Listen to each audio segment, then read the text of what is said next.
I let my family down. I let other people down. I let my community down. When you come from a underrepresented and marginalized background, oftentimes your actions are a representation of your entire community. And it's not always fair. But that reflection, that pressure that we feel that we are reflecting an entire community can lead to perfectionism. Welcome to Success Reimagined. I am Dr. Amna Shabbir, your host on this journey to thrive at the intersection of ambition and wellness. My guest today is Sahaj Kohli, author of the powerful and deeply validating book, But What Will People Say? A guide for children of immigrants navigating mental health, family expectations, and bicultural identity. She's the founder of Brown Girl Therapy, the first and largest mental health community for children of immigrants, and the host of the podcast, So We've Been Told, where she explores wellness, identity, and the nuance of living between cultures. Sahaj, welcome. Thank you. I'm so excited to be here. As I've been on this journey of understanding perfectionism and writing about it, it's becoming abundantly clear to me that there are added layers of experience that I've gone through as a South Asian woman that perhaps my peers don't. And when I read your book, those parts of my identity felt witnessed. And in today's conversation, I want to demystify perfectionism in the context of cultural identity. To start us off, I'm going to jump right in. How would you define perfectionism through the lens of Brown identity? Yeah, I think it's interesting because I think perfectionism as we know it, there's a difference between just having high standards and then constantly feeling the pressure to be perfect. And that's where we like differentiate, what we hear in social media of like, oh, I'm just a perfectionist. Oh, it's not that big of a deal. Like, yes, it's okay to have perfectionist tendencies. It's okay to have high standards, to want to achieve a lot. But when that perfectionism, that need to be perfect is tied to your self-worth, I think that's when it becomes problematic and potentially unhealthy and unhelpful. So in the context of like brown, South Asian, immigrant, child of immigrant identity, it's not just about personal standards, right? It's about the collective identity, the cultural identity that we have. Because for many of us, we come from people who have had to aim for perfectionism in order to survive. Right? We hear those like statements about, work twice as hard to make it. We hear about how people feel like they have to prove themselves in order to get a seat at the table, and that's where perfectionism can sometimes be rooted in that need for survival, that need for acceptance, that need for belonging. And for many of us from South Asian brown families and in with brown identities, proving our worth is often tied to kind of that societal sense of belonging that we have. If we're not good enough, we might not be loved. If we're not good enough, we'll be rejected. If we're not good enough, we are, saying that our family reputation is not as good as it can be, right? Mistakes don't feel individual. I always say, and I wrote about this in my book, that my mistakes, my wins and my strengths and my dreams, they feel like community dreams, family dreams. When I win, it's like a testament to my family, to my community, to the collective.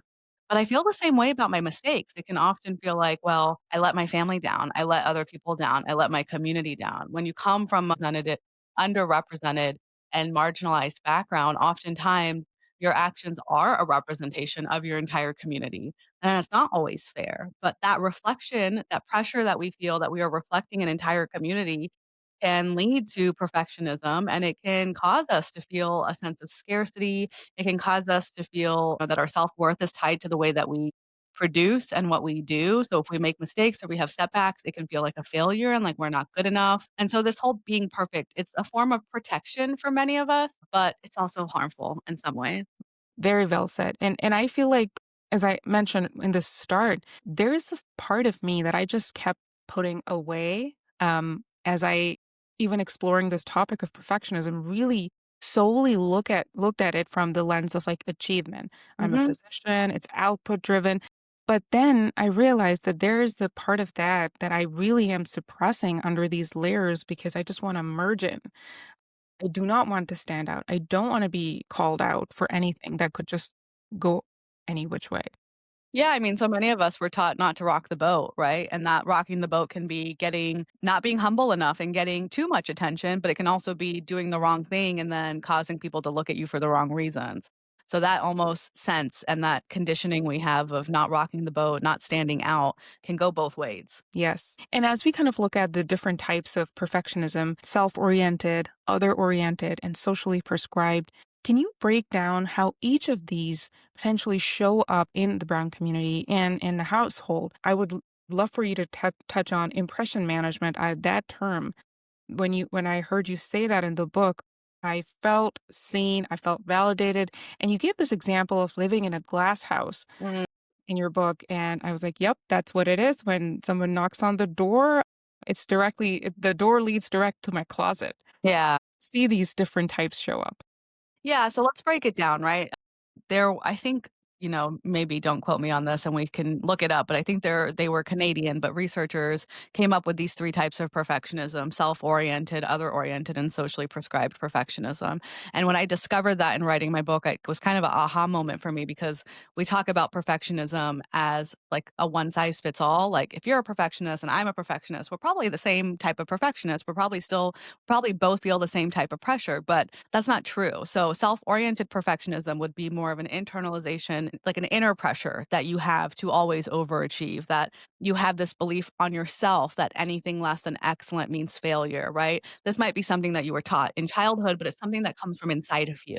You are holding yourself to that perfectionist standard, to those standards, and that pressure of feeling like you have to be perfect. Then you have other oriented perfectionism where you place those high expectations on other people. And so I see a combination of all of these with clients, but I see this a lot in my couples work where one of my clients is a child of immigrants and maybe the other client isn't. And I see the one who's a child of immigrants kind of hold their partner to that high expectation that has been placed on them or that they place on themselves. So other oriented perfectionism is kind of like having those high expectations of and that pressure put on someone else in your life. And then socially prescribed perfectionism is the pressure you feel externally from society, from your community, from culture. And I think that is something that I see as most dominant in brown households because of the whole concept of what will people say, right? This whole fear of judgment of other people. And this is tied to that glass house metaphor because many of us feel like, I have always felt like I kind of lived in a glass house that everyone can peer inside, everyone can see what's happening. And I need to make sure it's super tidy, that I don't leave anything dirty out, that, we don't air our dirty laundry, that we are keeping everything tidy and clean and perfect. That way it looks like everything is fine. And this is really problematic because this leads people in those glass houses to feel really isolated, to feel like they can't talk about the quote unquote negative things, to be more open about their feelings, to be more honest about what's happening. There's more secrets and family secrets, and there's a lot of pressure to just make sure everything looks good. When it comes to impression management, so those are the 3 types of perfectionism. And then when you think about impression management, which is something I also discovered in writing my book and kind of had an aha moment with, it's this concept that we all want to manage how other people perceive us. And it's not necessarily a bad thing. We all do it to some degree, regardless of your background. So you go to a job interview and you might say, "Well, I'm managing the perception of this person interviewing me. I want to be perceived as skillful. I want to be perceived as capable. I want to be perceived as someone who will do a good job because that will help me get the job." So we all do it to some degree. But there's research that suggests that people from collectivist households, so think about, immigrants, children of immigrants, refugees, children of refugees, people who come from collectivist households are more likely to engage in impression management. And so, if we think about it, that's probably because there is much more prioritization and encouragement to protect the group over the self, to protect the community over the self, to represent, the collective over the self. And so that sense of impression management then becomes everything I do is tied to everyone else. Everyone else is watching what I do because we are a collective. So we're all together. It's not every person for themselves. So that's why, I see impression management being tied directly to the types of perfectionism I see in brown households, the socially prescribed perfectionism. Now, I think many people have some kind of varying degree of all of these to some degree, especially if you are a perfectionist. If you actually struggle with perfectionism, you probably learned that at a young age, right? From your parents, from others, from the culture, from society. This is how you are going to belong. This is how you're going to be accepted. So now you've learned that you cannot make any mistakes. Other people are watching you.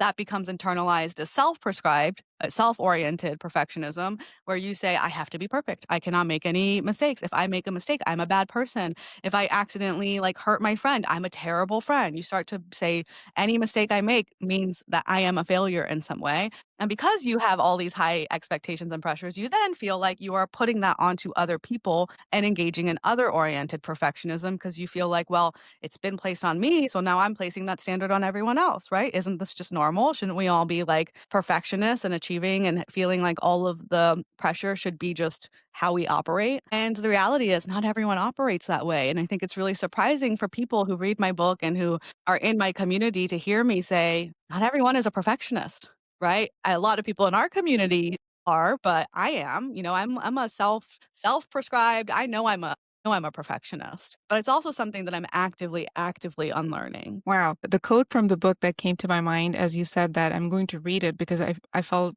it was so powerful. I believed that I could not make a single mistake because I had already made them all. I was operating as if we were all allotted a certain number of mistakes in our life and I had already gone through mine. Wow. Mm. That was really powerful. Yeah, I mean, I think there was a long period of my life. I don't feel like this anymore, thankfully. Years of therapy and kind of healing and self-compassion have helped, but there was a long, long decades period of my life where I felt like you can only make a certain number of mistakes. I could only make a certain number of mistakes, and because I have made them, anything else meant that like it was just tied immediately to my self-concept. So instead of going from I made a mistake, it's okay, I'm human, let me have self-compassion, it would become I made a mistake, I suck, I'm stupid, like I would feel shame over my sense of self. And there's a difference there. And I think people struggle to discern between that difference, right? What is that self talk saying to you? Is it saying, hey, you're human. It's okay. Why are you holding yourself to like such a high standard? Why are you being so mean to yourself? Or is it you like punishing yourself, criticizing yourself, you know, pushing yourself down? Those are two very different ways to handle mistakes. And for a long period of my time, I did the criticism. I did the I can't make any mistakes because I felt like I had been through so much. And the funny thing is that a lot of the things I went through weren't even like mistakes. They were experiences I had that I didn't even ask for. They were struggles I had that just made me human, right? Be struggling in college didn't make me stupid. I thought it did at the time, but it just made me someone who needed more help, who maybe needed to take my time, who needed to switch majors, who needed to ask for help. And I can look back and say that with a lot of compassion, but during those moments in my life, it felt like a personal failure. And that's what I mean by when I say like perfectionism can become very unhealthy and unhelpful because that pressure to succeed, that pressure for perfectionism is what holds us back from having any self-compassion. It holds us back from learning the lessons when you make a mistake or when you have a setback. It holds us back from being able to like experience all the highs and lows of life that naturally every single person is going to have. Like it kind of clouds every experience, every relationship, every interaction, every achievement because nothing is good enough and we're never good enough. Absolutely. I can relate to so much what you just said. And I want to share with our audience that in the poll that you did, the Branger Therapy poll, you referenced that 93% of the respondents said that they struggled with perfectionism, which is huge. And it's really interesting. I'd never heard this before. You mentioned when you're in your practice that you're noticing a lot of other oriented perfectionism when you're doing couples therapy and you're noticing that come up. But I can also relate with that maybe. Yeah, yeah, I think it kinda takes the lead because of that collective cultural pressure. Again, like, independence and, individualistic cultural values shouldn't be the goal, and in both cultural systems, individualistic cultures, collectivist cultures, they both have pros and cons. And to any extreme, to either extreme, it can be harmful to the people who are part of those cultural systems, right? That's why a lot of my work is around that biculturalism, around that how do we find that middle ground? How do we figure out what works for us?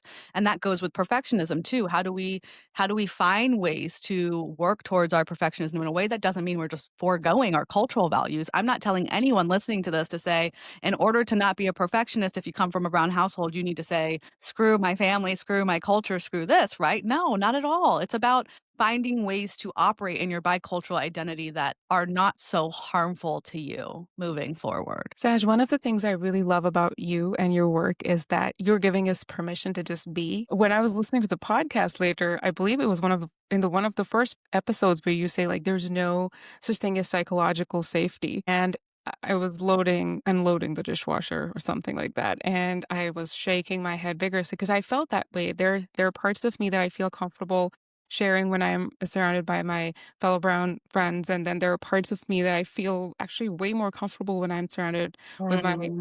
friends that are not brown. And so that was such a great point of reference, adding to like you can just be. You don't have to now say, "Oh yeah, I think it was stop telling children of immigrants to be themselves," something To like be that. authentic, yeah. Yeah, be authentic. Yeah. And so I really appreciate that you are giving permission for us to honor our culture, still call out things that are toxic, Yeah. and just be okay, which is such a breath of fresh air. Thank you. Yeah, I that's funny because that one part of that episode, um kind of went viral because I think a lot of people had mixed opinions on that statement. And let me be clear, I'm not saying that authenticity is bad. I think that for people who are bicultural, authenticity looks different. And kind of my framework for coming to that conclusion and that statement and saying it so strongly was because I've done this work for 6 years. I have talked to thousands of people who identify as bicultural, straddle different cultural systems as a therapist, as a community builder, as a speaker, as someone who's run programs, workshops, the podcast, etc., right? All of it. I've done research for my book.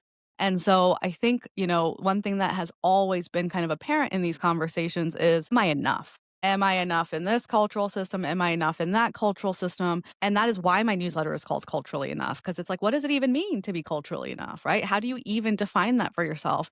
And are you having other people define that for you? Which is kind of where the perfectionism comes in, where it's like, well, when you say you're a perfectionist, are you saying that you have certain standards you want to meet for yourself? Or are you saying that you feel like you're supposed to be a certain version of yourself to be accepted and other people expect that from you? Those are two very different ways to look at perfectionism and the way we talk about it. And context matters, right? Like authenticity, it's not always about being the same version of yourself. We don't, as bicultural people, we don't exist in monocultural systems. So when I am going home to my family's house, I am going to naturally be somewhat of a different version of myself. I'm not wholly different where like you can't recognize me, but I might communicate differently. I might show up a little differently. I might be more deferential to my parents in a way that you won't see me doing in the workplace because there's more equality and I feel like, I have a different voice there. I can be a little more assertive. Or you might see me with my friends or my husband and I might be even more loose and more comfortable and safe. I might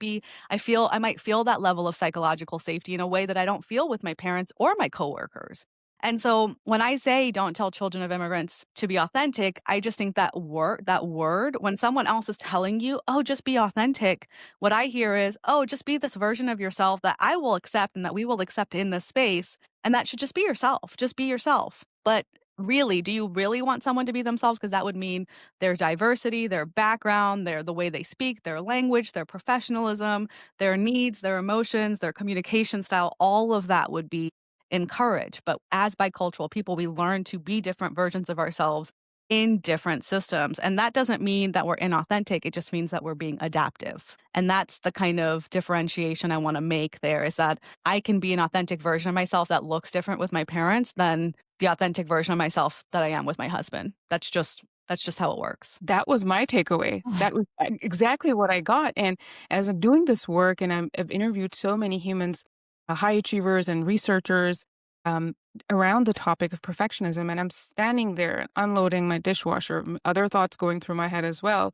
And I'm listening to your voice. That's exactly what I took because I feel it's exhausting. Otherwise, it's just exhausting for me. There's a different expectation when I have to show up as a brown woman, as a brown woman physician, and I mean, they're even as Mm. within, as you say, use the word, we're not a monolith now, and that was such a beautiful way that you describe it. Even within my own identity, there are different parts of me. Some people don't know that I'm Punjabi. Like, there's Mhm. that is a whole different way to relate with somebody from language and culture, and there's different ways to relate through religion. There's like all these, and then just ways to relate as you are. So that's exactly what I took away. Good, I'm glad. Yeah, and it's about giving yourself compassion, right? If you take away the word authentic in a rigid definition of whatever that means to you, and you just remove that rigid definition from it, then you give yourself a lot more compassion to figure out how comfortable do I feel in the workplace? How psychologically safe do I feel being candid with my peers versus how do I feel with my partner versus my friends versus my family versus my sibling versus my parents, right? That safety that we feel, that comfort, that expression that we have, the ways that we can let our nervous system calm down is just a different experience in different cultural systems. And each of these things is a cultural system, right? We talk about macro culture, collectivism, individualism. Our workplace is a culture. Our family has a culture. We all are operating by moving in and out of these different cultural systems. And so if you can just remove the rigid definition that you're supposed to be one version of yourself in all of those places, you then give yourself a lot more compassion to figure out what it means to be adaptive while being true to your values. Beautiful and so, so powerful. I want everyone to go back and listen to that one. As we talk, and we touched about on self compassion, and I feel something that we can explore a lot more. But as you broadly look at talking about solutions and moving towards solutions and whatever solutions, I mean, sometimes I don't even like the word solutions. Like, what are we solving and fixing? Yeah. But just more of an optimism. I also want to go back and read another quote from the book that I really appreciated was our ability to be authentic is informed by context, self-preservation, and a sense of safety. This also serves as a reminder just because we thrive in one cultural environment doesn't necessarily mean that we are rejecting a different part of our cultural identity. So then how do we create, Sahaj, I'm asking you, meaningful solutions for the kind of perfectionism that individuals with multi or bicultural identities are experiencing? Yeah, I mean, going back to that quote, right? It's like what I said, context really matters. It's a matter of when, where, and with whom you feel that level of safety. Psychological safety is kind of this concept of, I think I read in a Harvard Business Review that someone kind of defined it as like your ability to feel like you can be candid with someone. And it comes up a lot in the workplace. It's studied a lot in the workplace of how comfortable are employees being candid and having candor with their bosses, with their managers, with their colleagues. But in day to day life, our sense of psychological safety is really just, are we on edge, right? Paying attention to your body. Who do I feel more tense around? Who do I feel like I can't be completely honest with? Why is that coming up, right? Is it something that's rooted in kind of an intergenerational experience of like survival? Or is it that you generally feel like this is not the place to be that version of yourself? That's okay too.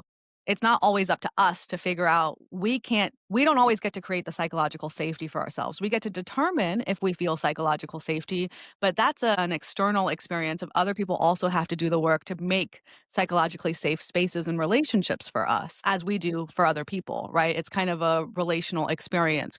And co-creation of that safety. But, things that we can do for ourselves is find those people, find allies, find people we do feel really safe and comfortable with. So if it's in a professional environment, finding those mentors and peers and people that you can, negotiate, like salary share with, opportunity share with, who you feel comfortable asking for support and talking through some of these struggles. In your personal life, it's finding places like Brown Girl Therapy where you feel like other people understand what you're going through, right? My biggest like takeaway from what I've built and why I'm so protective of the community I've built is because I do feel like people feel a sense of psychological safety there. People are trusting me with their stories for my podcast. They're trusting me with their intimate secrets. And that for me speaks to the volume of how I am really working so hard to make sure people can show up as themselves in their bicultural identities, whatever that means, in the community spaces I've built. So I think finding those people really matters. I think reframing mistakes for yourself, right? Like really think about how you view your mistakes. Again, going back to how do you automatically start to talk to yourself if you made a mistake? Is it critical? Is it compassionate? How can you work through that? How can you reframe mistakes as something that is inevitable and helps you grow and it's just a part of life versus something that derails you and like makes you a bad person or not smart or all of these kind of beliefs that can be tied to mistakes. And then it's, I talk a lot about self-compassion, but it's also about intergenerational compassion, like figuring out where perfectionist standards that were imposed on you, where did they come from? Why did your parents hold you to such high standards? What were they afraid of? What did they want for you? The intergenerational piece is always really interesting because I see that there's the children might be doing the work to say, okay, I don't need to be perfectionist anymore. I can like slow down. I can make mistakes. I can take it a little easier. I can figure out what good enough means versus like excellent. I can redefine these things for myself. But my parents still kind of have these expectations. So how can we understand their viewpoint, where they are operating from, what they're afraid of? They're in survival. And then how do we frame the conversation in that way to talk about it with them? So instead of saying something like, hey, If I were talking to my parents, "Hey, mom and dad, like, you are so hard on me. Like, why don't you give me more love? Why don't you accept that I've done so much already? Why aren't you proud of me?" I might say something like, "Hey, I know that when you moved here, you were in survival mode and you had to work really hard and take any opportunity and be excellent at everything you did to survive here and make the life you've lived. And because of that, you have given me the luxury and privilege to not have to be in survival mode." Right? The framing of those conversations are very different. One is compassionate and one is defensive. And so I think it's really important for us to think about that piece as well. I have never heard about intergenerational compassion before, and I think that is another important piece that a lot of us will find relief in. And what a beautiful framing, because when absolutely of all the points that you've shared, Sahaj, when I look back, I see that a lot of the perfectionism that was handed down to me by my mother was handed down by fear. And of course, like, let's not even get to the collective unprocessed trauma that Mhm. generations have gone through, right? So all of those points were so great. Thank you for sharing that with us. Of This has course. been lovely. I would love for you to just look out at the audience and imagine them, visualize them, and they're all a bunch of high achievers. A lot of them are parents. What would be a message that if you had to send to another person who looks like us, talks like us, is raised like us, and struggling with perfectionism and really struggling with this concept of being a good enough person, what would you say to them? Yeah, I would first say you are good enough. I think the fact that you worry so much about being good enough means that you're good enough. I would also say, like, thinking about the intergenerational piece, a lot of people strive in our community, especially like our generation, strive for that excellence and perfectionism because it was handed down to them and because they feel like they have to make it worth it. Their parents' immigrations, their ancestors' experiences, it has to be worth it. Perfectionism is rooted in that kind of like, I have to. They sacrifice, I have to be perfect now. And I would tell you, yes, I understand that pressure. I feel it too. And a lot of your ancestors and your parents and your grandparents, they didn't have the freedom and the time to rest. They didn't have the freedom and the time to play. They didn't have the freedom and the time and the knowledge and the experience to be able to slow down. And so, in carrying forward the momentum of all the things they've done to get you to where you are, don't you owe it to them to like make the most of this time to slow down, to be like, to live out that dream that they never got to experience and like play and feel joy and, spend more time with your kids in ways that maybe they didn't get to spend with their kids and really live that, embody that kind of life. And I think a lot of people would say, yeah, actually, I do. I do deserve to do that for them. If it's hard for you to do it for yourself, then do it for your ancestors. And yet, after everything is said and done, my parents will say, "We just want you to be happy," after everything's said and done. Exactly. Yeah. Play is such a hard one. I mean, that's the biggest, like, unlearning perfectionism is really about learning how to play and just play in a way that's not goal oriented. So it's not about winning. It's not about being good at a sport or instrument. It's just about enjoying yourself. And one of the things that's really helped me intergenerationally is in infusing that play into my relationship with my parents. So we'll go on bike rides. I'll ask them, what card games they used to play when they were young or what sports they used to play, and we'll do it together. We'll play cards now. We'll play, badminton. We'll do things that like they used to enjoy but never really got to make time for or do because they were too busy, getting married at really young ages, moving across the country 2, 3 times over. Like, I don't know. So that's another way to include your parents and your elders into this unlearning of your perfectionism. Thank you for this inspiring conversation, Sahaj. How can the listeners follow your impactful work and connect and learn more and do all the things to support Brown Girl Therapy? I appreciate you asking. Yeah, you can find, I kind of have different tiers for different types of resources. So you can find, a lot of my work on social media, on Instagram, on Brown Girl Therapy, on LinkedIn for more corporate type insights, just as my name. I have a newsletter that has a paid and free version. The free version is kind of deep dive essays into different themes. It's called Culturally Enough on Substack. Then there's a paid version where the community actually gets together twice a month on Zoom to meet each other, talk about the themes. I have a free podcast on any podcast platform you like to listen to called So We've Been Told. And then I have some community programs and kind of paid community programs that people can opt in for. You can find all of that on my website. And we are going to link to all of those wonderful resources that our community absolutely needs. Thank you so much for your time today. Thank you. I also forgot to mention I have a book, but we can just link Yeah, to that. There's so many things now I keep forgetting to mention, but I have a book called The What Will People Say? the book is amazing. I read the Thank title and you. I said, this book has been written for me, so we're going to read it right away. Thank you. Thank you, Sahaj. Thanks so much for spending time with me today. Just a quick reminder, while I am a physician, I'm not your physician, and nothing in this podcast is medical advice or any kind of professional advice. Everything shared here is based on my personal experiences, and the views expressed are entirely my own. If you enjoyed today's episode, I would love for you to rate, review, subscribe, and share the show with anyone who might need a little inspiration to redefine their own version of success. I'll see you next time. Until then, keep reimagining success one small step at a time.